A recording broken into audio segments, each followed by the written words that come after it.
On a night of bitter cold, a few brave Tennesseans are foregoing their own comfort to offer help to the homeless. Volunteers of the National Rescue Mission headed out onto the street tonight to offer shelter to those otherwise stranded in the freezing temperatures.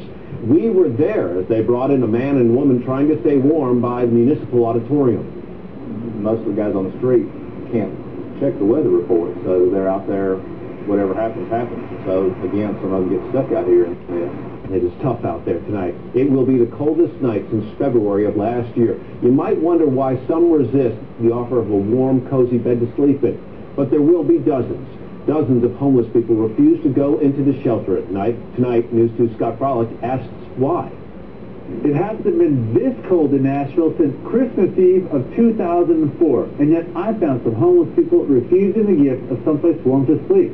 Why? I'm just not going to go there. I talked to Bones, as he calls himself, while he sat on a park bench in front of the downtown Nashville Library. Bones will not accept an offer by the Rescue Mission's Cold Patrol. The Cold Patrol comes out and they drive around, they ask you if you like to go, and I always turn them down. But for that simple reason, because of where they're taking you. You're safer out here than you are there. So Bones will spend the night in the freezing cold.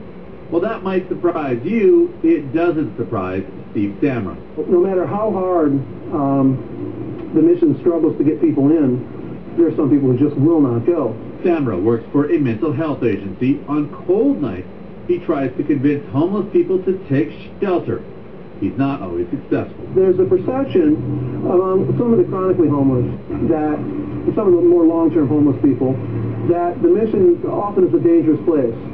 And frankly, at times it is. But Steve says the perception of danger is the biggest problem.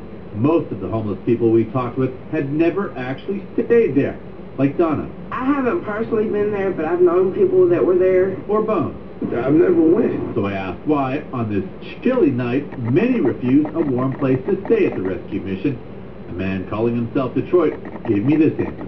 Help them understand why you and Donna wouldn't want to go someplace that at least has walls, a roof, and some heat. Well, I mean, there's a lot of places that have walls, roofs, and heat, but would you want to go there? I mean, would you want to go to jail? Whatever the reason for staying outside, it is going to be a cold, dangerous place to be tonight.